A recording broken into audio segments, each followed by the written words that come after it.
Bon, donc salut tout le monde. Alors aujourd'hui on se retrouve pour une nouvelle vidéo. Pour une nouvelle vidéo, pardon, j'ai bugué.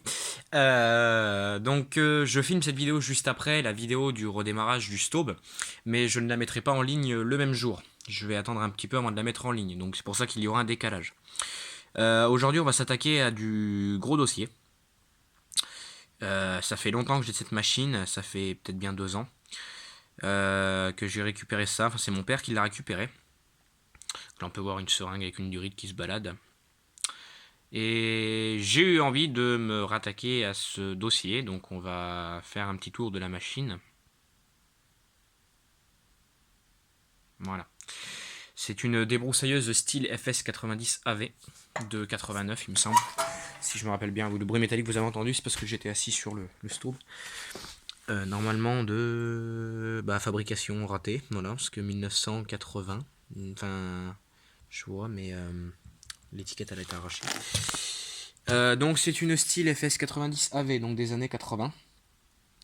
Avec une toute petite bavette. Le renvoi d'angle, j'ai la bobine qui va avec, mais elle n'est pas montée. Là on a les écriteaux, les machins, les disques de sécurité. Le cap de gaz, tout a été viré. Donc elle avait été mise à la poubelle parce qu'il n'y avait plus de réservoir. Moi quand j'en suis déjà servi de cette machine, j'avais monté un réservoir auxiliaire. Que j'avais réussi à prendre sous la sangle, on va dire métallique de la débroussailleuse. Donc avec le moteur inversé, piston vers le bas et réservoir vers le haut. Voilà, la débroussailleuse, elle s'utilise comme ça. Voilà. Donc, carburateur qui n'est pas d'origine, c'est un carburateur que j'ai monté parce qu'il montait sur cette machine. Donc c'est un carburateur à poire et à l'époque c'était un carburateur à starter. Il n'y a plus les écriteaux du starter. Non, ils y sont plus. C'était un carburateur à starter, je l'ai modifié. D'ailleurs, son ancien carbu, je dois l'avoir qui traîne quelque part. Pour vous montrer un peu ce qui avait été fait dessus. Là, il est là. Voilà. Son ancien carbu, c'était celui-là. Voilà, carburateur à starter. Donc, j'ai pas gardé ce carburateur parce que avec le starter, je trouvais que ça démarrait mal. Donc, du coup, j'avais monté un carburateur à poire et à démarrer quand même déjà nettement mieux. Donc, comme je vous ai dit, c'est une FS90 AV avec un allumage électronique. C'est une machine qui tourne bizarre, aussi bien avec son ancien carburateur que son nouveau carburateur. Elle tourne bizarre.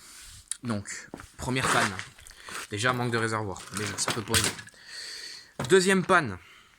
Le fil d'allumage. Il est pété à cet endroit-là. Et là, il y a un domino.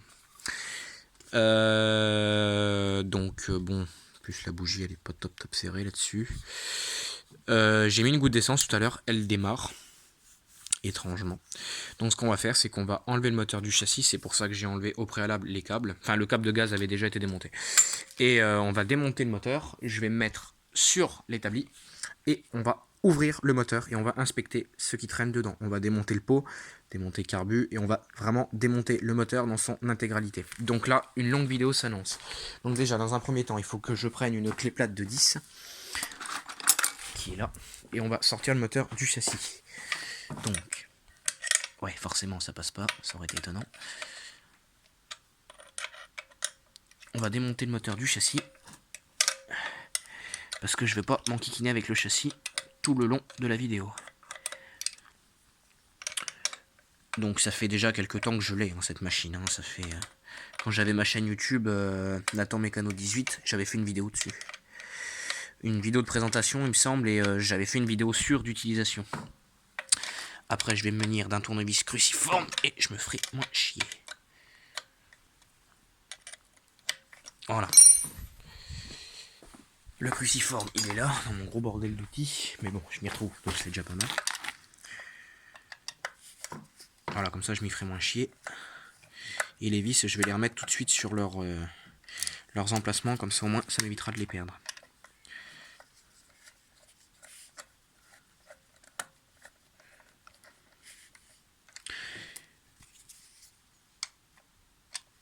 Et tout au long de la vidéo, on va voir démonter la machine et je vais vous apprendre à faire une gamme de démontage et de remontage.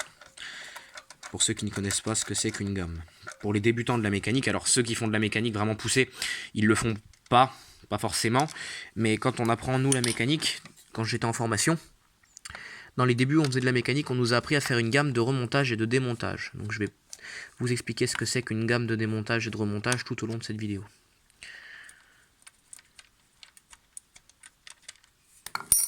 Et là le moteur normalement il est censé tomber.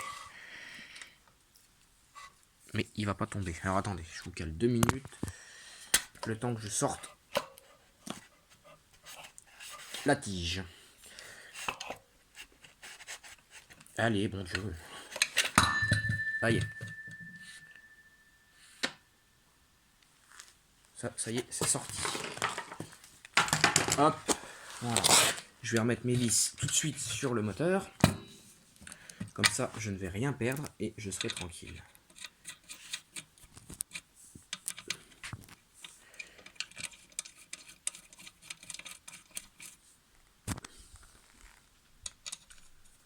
Voilà. Donc on va emmener le moteur sur ce que j'appelle moi la table d'opération.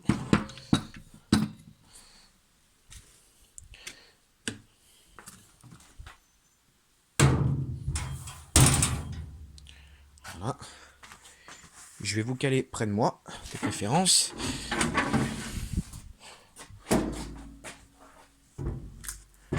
Voilà. Et il faut que je retrouve mon siège.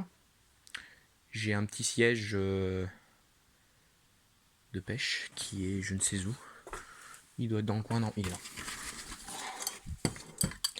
Voilà. Ouais, je suis un gros feignant. Je l'assume très clairement, hein. Faut pas. Ne me le rappelez pas, je l'assume très clairement, mon petit côté feignant. Et je vais venir vous caler avec ce truc. Alors, je vais essayer de vous mettre sur quelque chose de plus haut quand même, pour que vous puissiez voir un peu mieux ce qui se passe. Qu'est-ce que je vais pouvoir prendre? Ça, par exemple.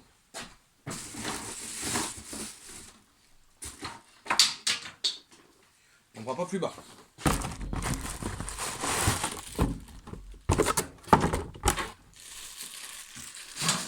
Voilà. Prendre mon carton d'emballage de mon casque de soudure.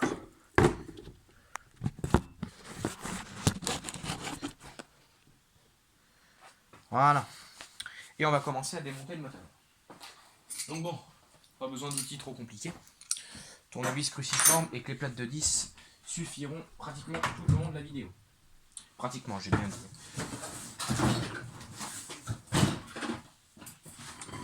Alors, on va commencer par démonter le lanceur.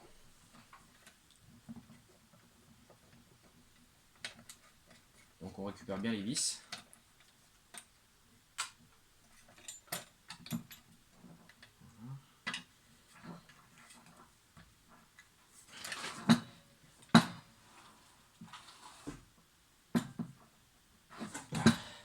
Bon sang.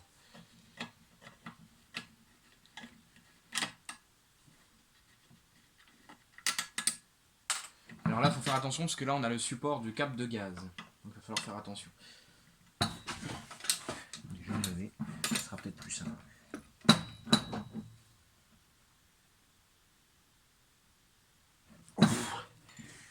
Bon, je vais prendre un tournevis plat.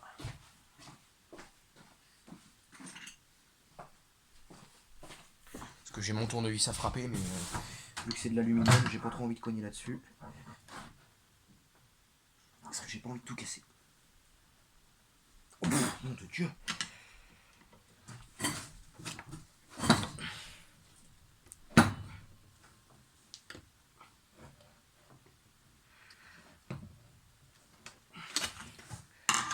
Ouais, bah là, on va prendre le tournevis à frapper. Donc, je vais aller chercher ça. Le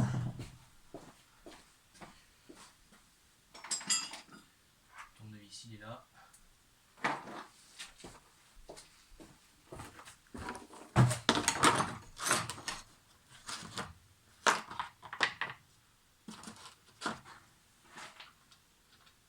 Ça fera l'affaire.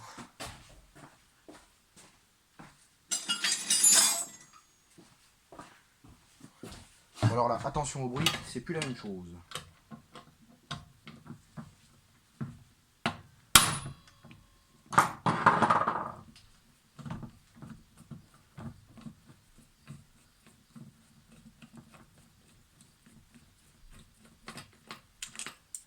magique cet outil. Les outils, je vais les mettre par là. Et on va pouvoir commencer la gamme de démontage. Parce que la gamme de démontage, elle commence forcément avant la gamme de remontage. Donc une gamme de démontage et de remontage, qu'est-ce que c'est? Vous voyez, là je viens de sortir mon lanceur. Est-ce que vous voyez bien? Voilà. Donc mon lanceur, je vais le mettre dans un coin. Voilà. Je vais le mettre dans un coin. Je vais remettre mes vis dessus. Câble. J'ai une vis qui est là.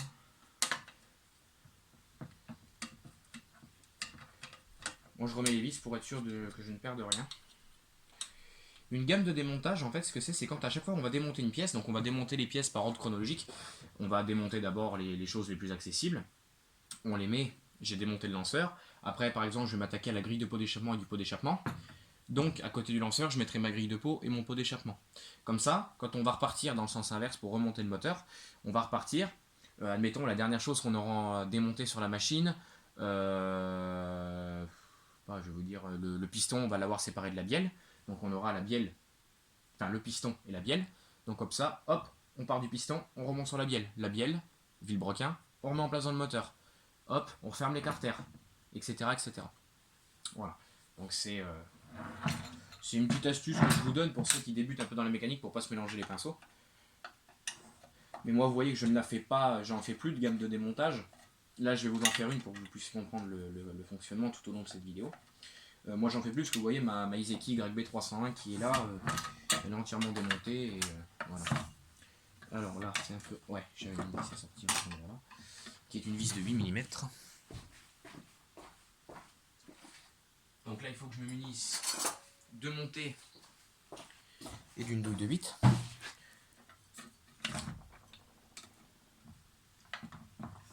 Ah oui, vous voulez pas s'enlever à la main, hein. Je confirme.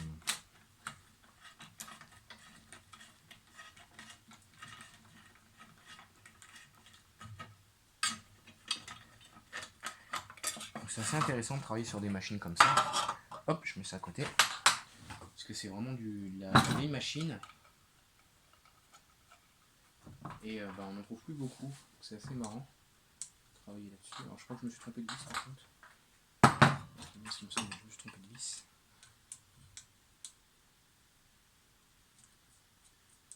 Celle-là, là. Moi je remets toutes les vis comme ça, moi je sais que quand je dois démonter ou remonter quelque chose, j'ai mes vis directement sous la main parce que moi je me connais, je serais capable de laisser traîner. Déjà on risque de les perdre et puis de deux, quand je vois une vis, oh bah tiens je vais la mettre dans le bac à vis et puis bah après je suis un peu emmerdé. Donc comme ça au moins maintenant je fais attention et voilà.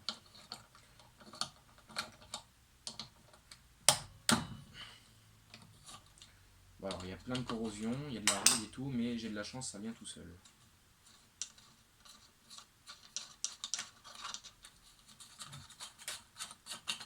Voilà, là j'ai encore une vis cruciforme.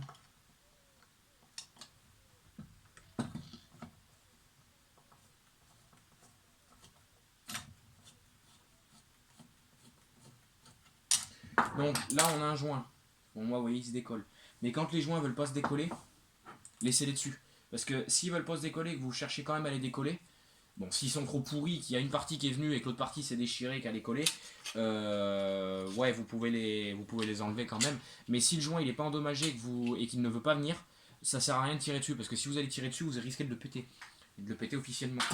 Donc si ça vient pas, n'insistez pas, laissez en place et voilà. Petit conseil que je vous donne aussi. Là on va déposer ce carter là, donc là on va prendre la clé plate de 10, t'as raison, tombe. Voilà.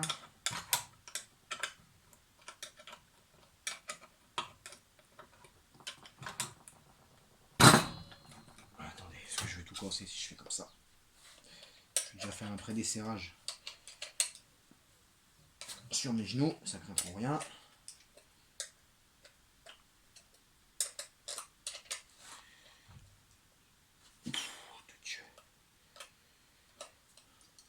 Voilà. Hop. Donc le joint de peau, merde. Le joint de peau, ben on le met avec le pot. Bon, voilà, je le coince dans une vis, comme ça au moins je suis tranquille.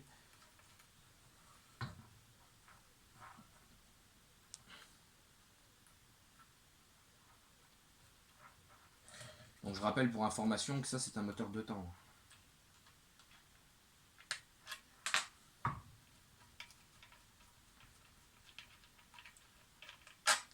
C'est un vieux moteur style 2 temps. Ça doit à peu près de la 1, 2, 3, ça doit être à peu près de la même époque que la 031 là-haut. Voilà. Donc là on a le carter avec la cloche d'embrayage. Il y a un peu de saleté superficielle, vous voyez. Bon, c'est rien de trop méchant, mais c'est pas. Dans la cloche d'embrayage, il n'y a pas de jeu. C'est. Ouais. Ce qui prouve que le vieux matériel, quand même, il n'y a pas à dire, c'était quand même costaud. Hop.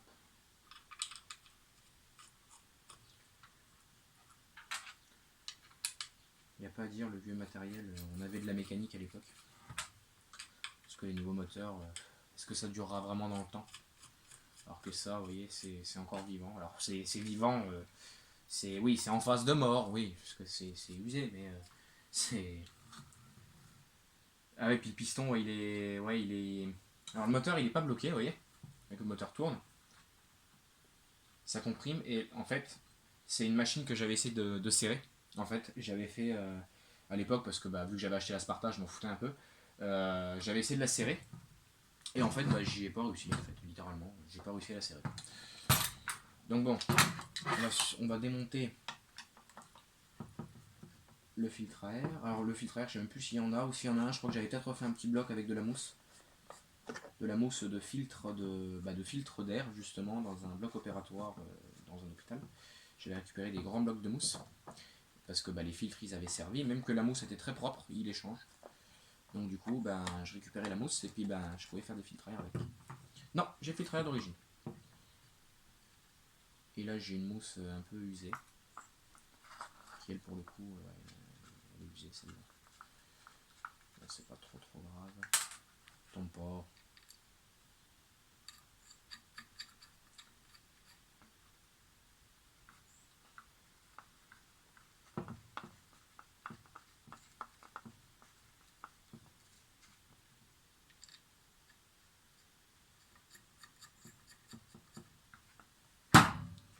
Donc, pour rien perdre, mettre ça là-dedans avec le petit bloc mousse. Voilà. Puis on va même faire comme ça pour pas trop que ça prenne la merde.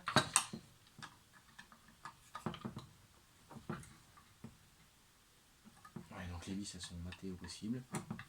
Ouais, j'essaye d'y aller avec ça. Je vais y aller avec mon tournevis à frapper, mais sans frapper dessus, parce que là c'est un carbu. Et avec l'embout, voilà, comme ça il va tout seul. Le tournevis à frapper, en fait c'est une came à l'intérieur, vous tapez dessus à coups de marteau là-dessus. Moi j'ai pris ma massette parce que mon marteau, le manche il est en train de se péter. Et vu qu'il faut cogner assez fort avec le tournevis à frapper, ça ira beaucoup mieux. En fait, il y a une came dedans qui permet de donner une espèce d'impulsion. Alors moi je suis pas expert, alors s'il y en a qui connaissent bien le fonctionnement d'un tournevis à frapper, dites-le moi. C'est une espèce de came dedans qui bouge et ça permet de déverrouiller des pièces, des vis bloquées vraiment comme il faut.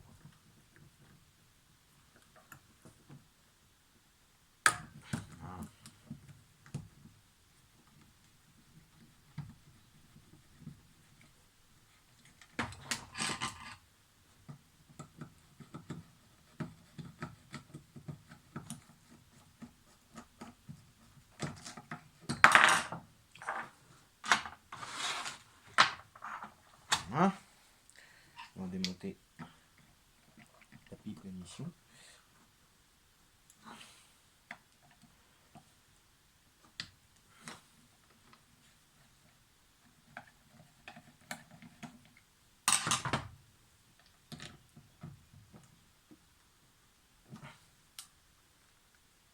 Alors ça vient pas forcément à chaque fois non plus. Hein.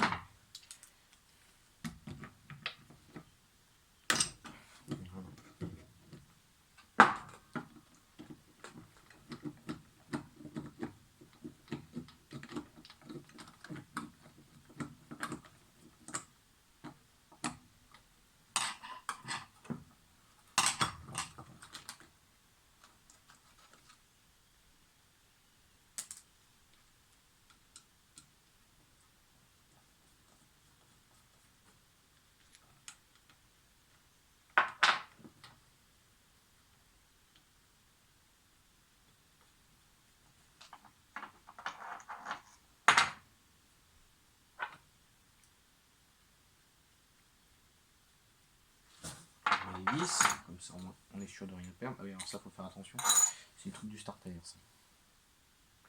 Je sais même pas, c'est bizarre cette espèce de plaquette là, je sais pas ce que c'est. Oh, je verrai bien. Je verrai bien remonter. Systématiquement, ça va faire cette connerie. Voilà. La petite pipe, le joint qui va avec. Alors rien. Je vais mettre les outils par là. Est-ce que ça filme toujours? Oui, c'est bon, ça filme toujours. Ensuite, donc là, il va falloir que je prenne un format BTR, donc de la vis type clé Allen. Là-dedans, j'ai une vis qui a pété à l'époque. Je vais déposer le support de réservoir directement pour que ça m'enquiquine la vie. Je vais tout y aller au tournevis à frapper directement pour les vis cruciformes, comme ça au moins.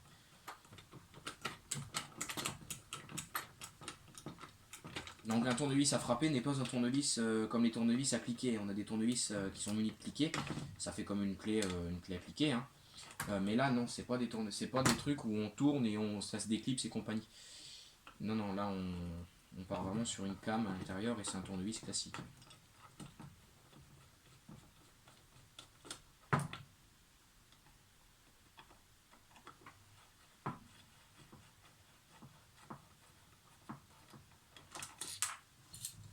Hop.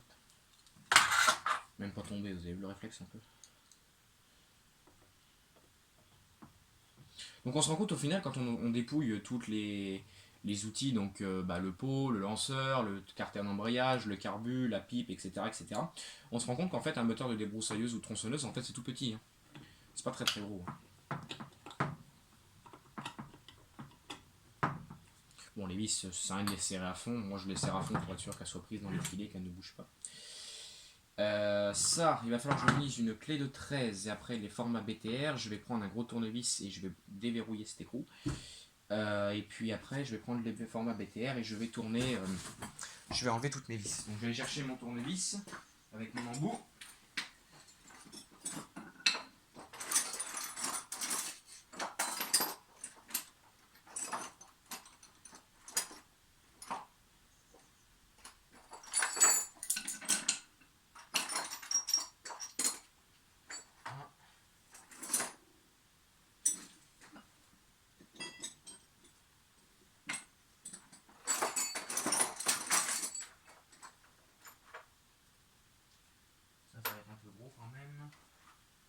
Ça devrait peut-être aller.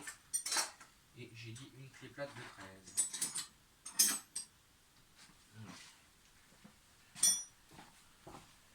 J'ai pris ma douille avec l'outil.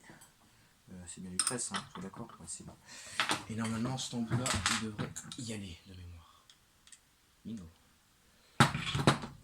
Ça fait hyper longtemps que j'ai pas bossé sur ce moteur. Ça fait même très très longtemps et je me souviens encore à peu près des outils qu'il fallait. Alors pareil, je vais desserrer ça sur mes genoux.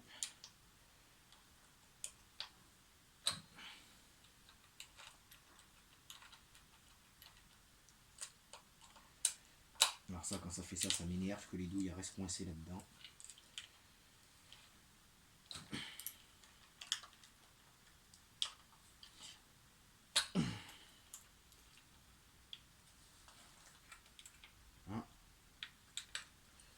Voilà. Alors, on va déposer ce carter là.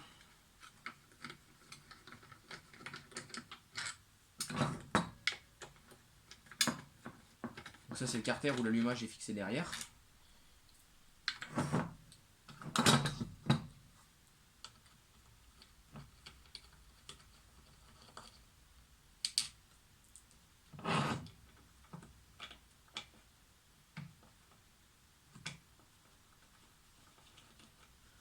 Pas d'autres dévis, non c'est bon, donc là ça devrait venir.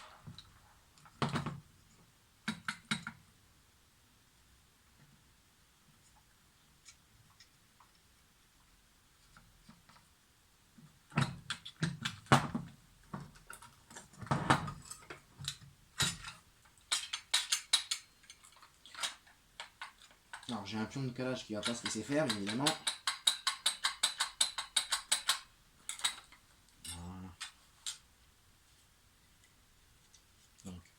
le carter avec la bobine qu'on va mettre là. Donc là, au final, vous voyez un moteur, hein, c'est tout petit, hein, avec la petite grille, enfin la petite capote en métal qui se barre également.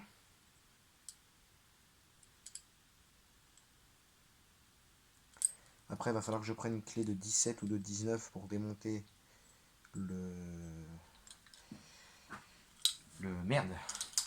l'embrayage.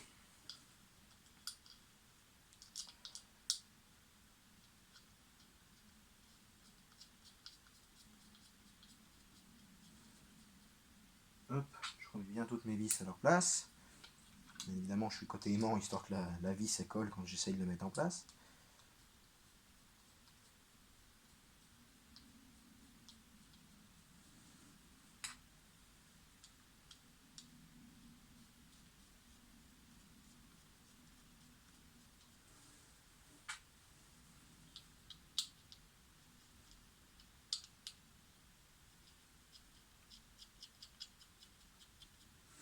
Donc, je vais aller chercher ma clé plate de 17. Normalement, c'est du 17. Ma clé plate de 17, elle est là. Vous voyez? Je me rappelle à peu près de tout. À peu près. Donc je vais venir bloquer ça comme ça.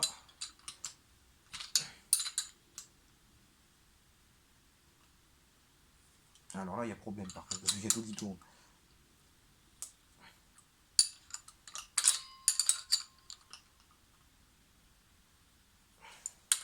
Bon, bah, je vais bloquer par là alors. Voilà.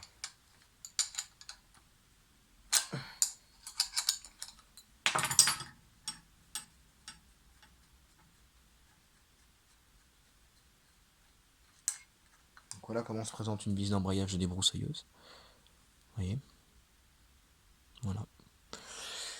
Donc il y en a deux. L'embrayage, on voit qu'il a servi quand même pas mal parce qu'il est pas de première jeunesse. Mais bon, ça n'empêche pas le fonctionnement de la machine puisque moi je m'en suis servi. Ah oui, et ça voilà, faut faire attention, on a des petites rondelles derrière. Alors ça doit être de la bakélite, je crois bien. Non, c'est de la rondelle en métal, il y a deux petites rondelles, donc à faire attention. Bah, le volant moteur n'était pas serré, alors comme ça au moins on est fixé. Enfin non, pour le coup, non, on n'est pas fixé. Le moteur, le volant se dessert tout seul, donc j'ai pas forcé pour le desserrer. Donc. Alors il y a une rondelle fendue qui ne va pas vouloir se laisser faire. Là, pour enlever le volant moteur, parce qu'il y en a qui tapent comme des bourrins sur le vilebrequin, alors non, faut pas faire ça. Pour enlever votre volant moteur, vous serrez votre écrou, vous laissez juste dépasser un petit peu la tête de l'écrou et vous venez cogner avec un marteau. Donc moi je vais aller chercher mon marteau là, parce que je vais pas prendre la grosse massette parce que là je casserai tout.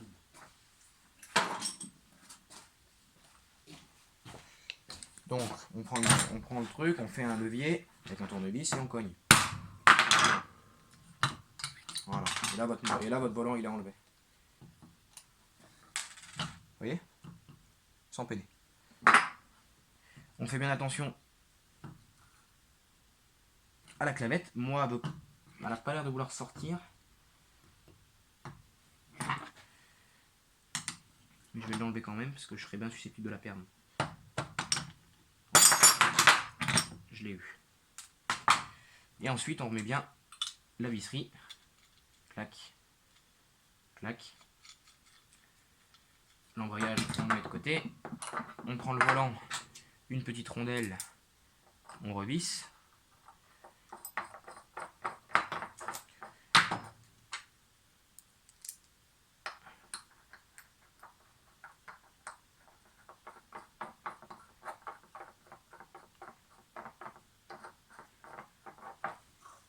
Voilà. Et de l'autre côté, on fait pareil pour...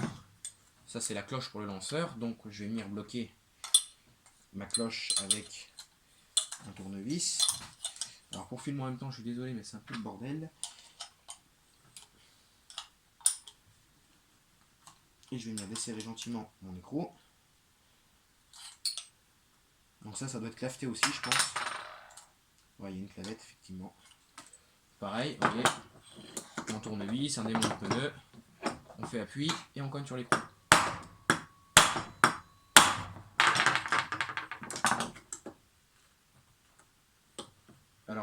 voyez, j'ai tapé pour rien. Parce qu'en fait, c'est la cloche, elle est serrée également. En fait. Ouais, puis maintenant, on va tourner de l'autre côté. Ah, problème.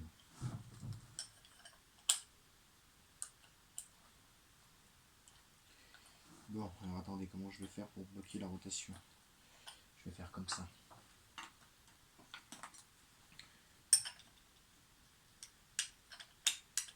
Donc à faire attention, vous voyez, je pensais que c'était claveté, mais non. Et non, j'ai pas fait attention, c'est de ma faute. Il y a un repère comme quoi il y a un sens de... Il y a une flèche. Donc pour dire que ça se dessert, et non, c'est pas claveté. On enlève cette petite partie. On remet bien vis, écrou.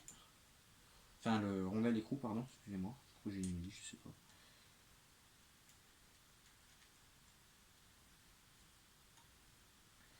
Nickel. Et là, au fond, on aperçoit des vis cruciformes. Voilà.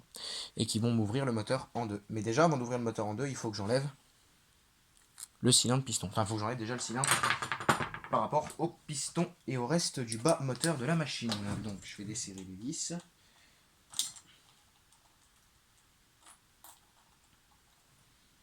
Donc, normalement, le joint de cylindre va péter. C'est même sûr.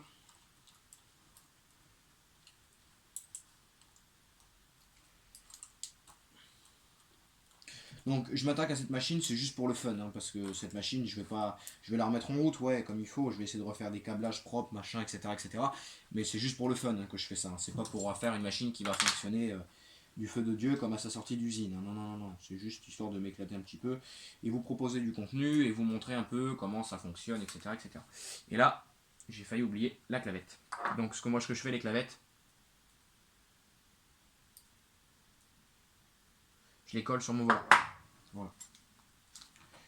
Voilà, c'est juste pour le fun que je vous propose ça, hein, comme vidéo, hein.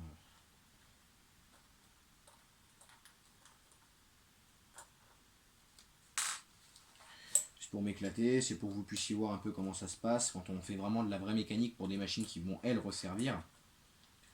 Voilà, pour vous montrer comment ça se passe.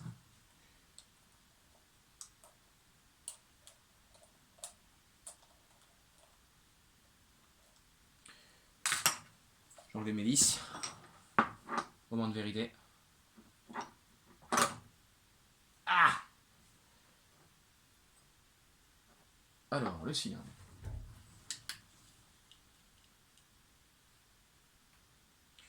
Le cylindre, il a quelques petites marques. Ah aussi, il a des grosses marques dans le fond. Mais il n'est pas pourri le cylindre. Alors, je sais pas si vous allez bien voir.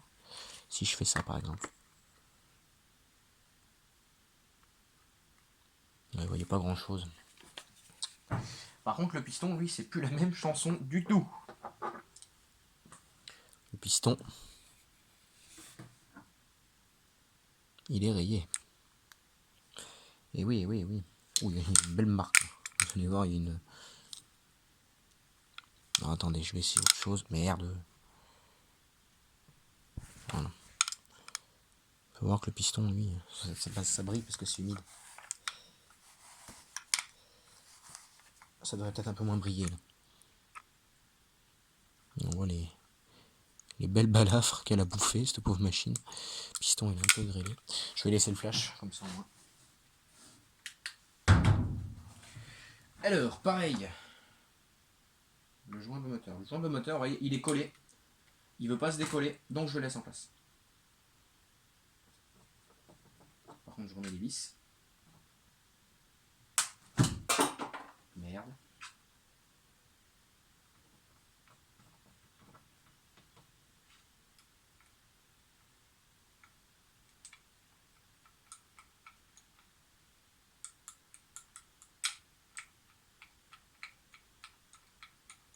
Donc, évidemment, la vis, elle est tombée vraiment dans le fond. Non, elle est là.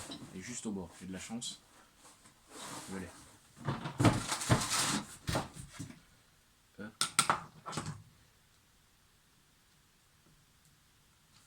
Donc là, il va falloir redéposer écrou, du moins de ce côté-là. Et on va commencer à démonter. On va séparer le moteur en deux.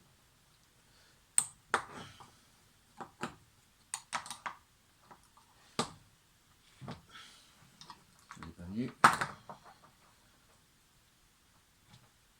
Celle-là ne viendra pas. Celle-là ne viendra pas. Du coup, je vais y aller avec ce tournevis là, s'il passe. Pas sûr.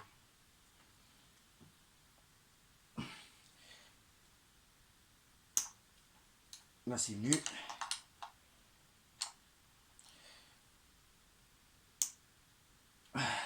Vache.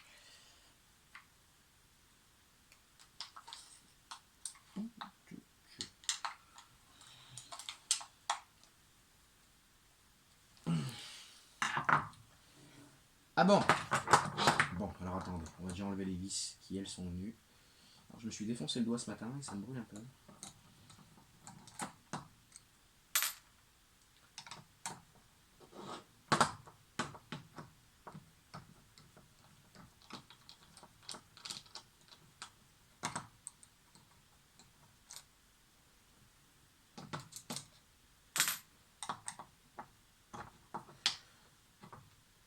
Elle t'est pas venue celle-là? Semblait.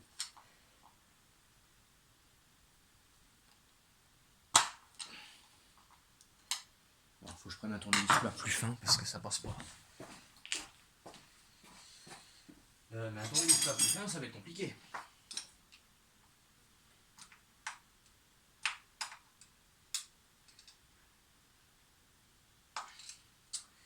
Bon.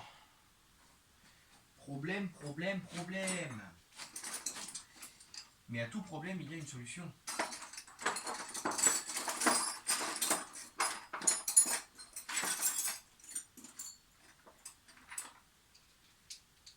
Et on va trouver une solution.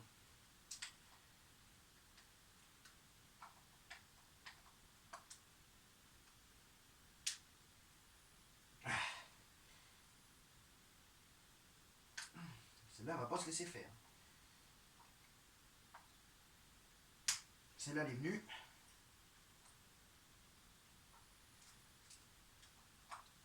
Et l'autre, elle n'a aucune envie de se laisser faire.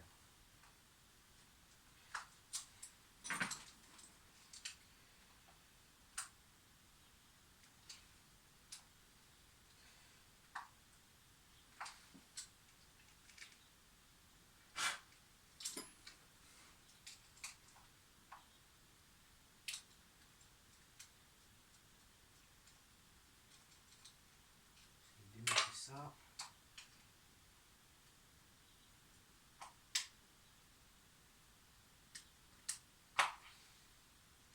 Et je suis en train de bousiller la vis, c'est tout ce que je suis en train de gagner.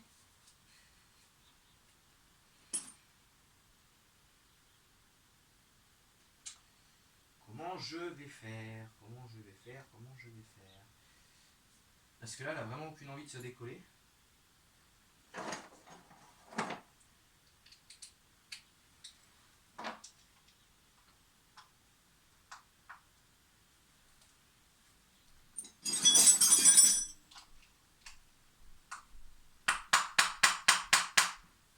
Peut-être qu'en tapant gentiment dessus, elle va peut-être venir, mais...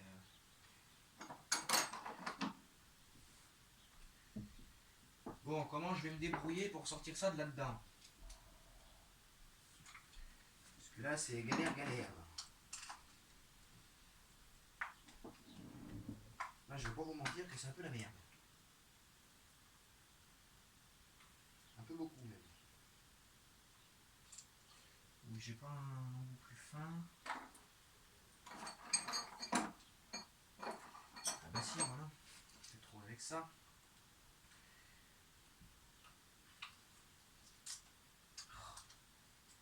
Ah ouais.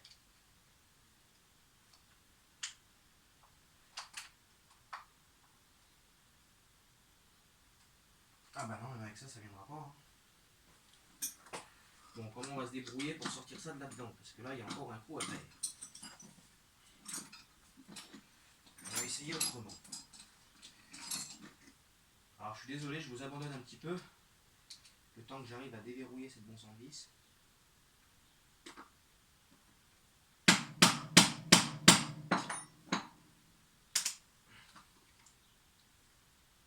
Ah ouais, donc en fait, là, je viens de péter mon embout, littéralement. Mais c'est pas pour autant que la vis est démontée. Galère, galère, galère, galère, galère. Et j'aime pas quand ça fait ça. Comment je vais me débrouiller pour sortir cette saloperie de vis, pour rester poli face à la communauté YouTube, hein. Clairement, ça me fait chier. Voilà, alors je vais essayer de démonter parce que maintenant j'ai l'embout qui est cassé dedans. Bon, l'embout déjà il est venu. Déjà c'est une bonne chose. Mais le problème reste le même. J'ai toujours cette vis qui est montée et que je n'arrive pas à desserrer. Bon, le tournevis il est là. Déjà au moins ouais, l'embout qui est cassé il est venu. Ça y est.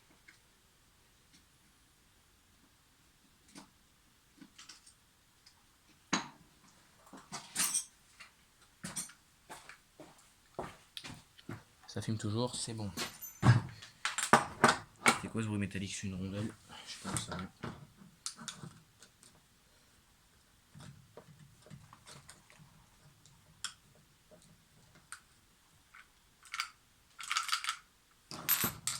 Je l'ai eu.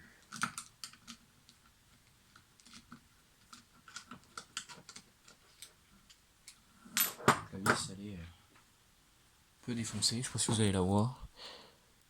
Ah, si vous voyez, elle est bien éclatée la vis. Alors attendez, les vis, les écrous qui me restent, je vais les mettre là pour l'instant. Et là, on va parler de choses sérieuses.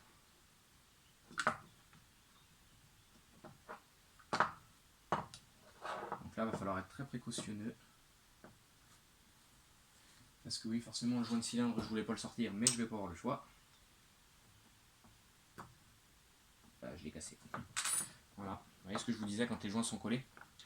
Le problème, c'est que on risque de les péter quand on veut les démonter. Et vu que là, il faut que je démonte absolument ce joint pour pouvoir séparer le bloc moteur, il fallait que je démonte. Donc, maintenant que c'est cassé, je peux tirer dessus. Voilà. De toute façon, de l'autre côté, ça va faire pareil. Je ne m'attends pas à des miracles.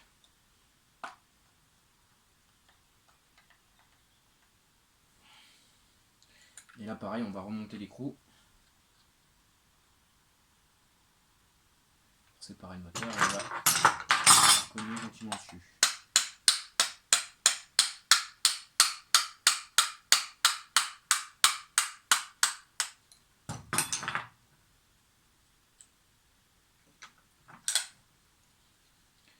Et voilà.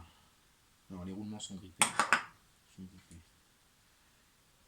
Et le fameux joint d'en base, qui est inexistant. Ça s'est été fait avec de la pâte à joint un peu bizarre. Et ça n'a pas l'air de tenir. Il n'y a plus de trucs, donc bon, c'est cool. Alors là, c'est un peu grippé, donc ça va venir. Il y a un peu de merdouille, donc ça va peiner un peu à sortir.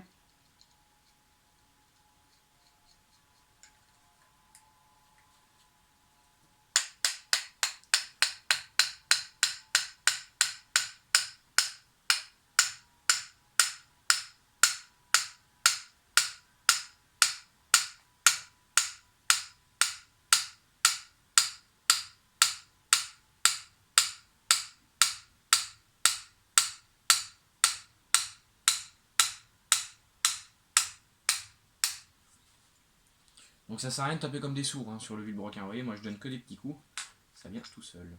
Et voilà. Là nous avons un moteur 100% démonté. Ça se fixe comment déjà? Là je ne sais plus.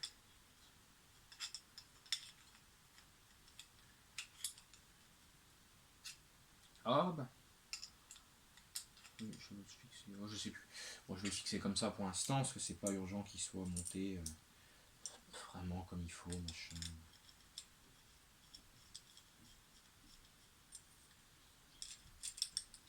Donc là-dedans il y a de la merde. Là, toutes mes vis sont montées, donc je vais les monter là.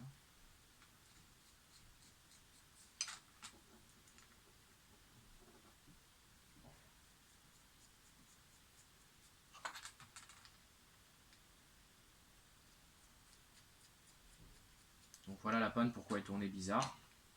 Il n'y a pas de joint en base, donc elle devait fuir.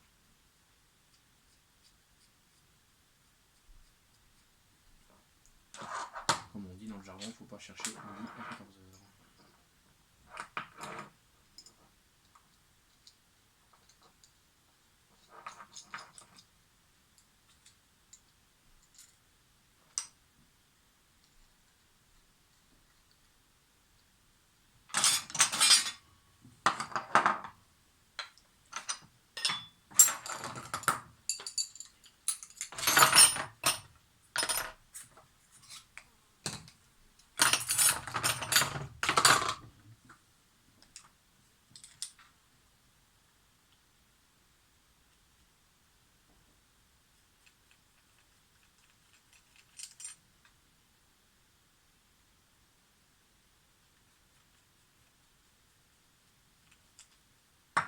Deux.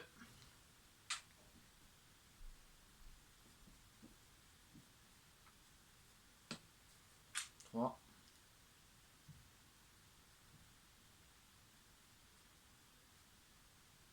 Et 4. Et voilà, un démontage complet d'un moteur de temps. Bon, après, c'est pas forcément dit que ça soit tout le temps pareil, hein, voilà. Moteur démonté.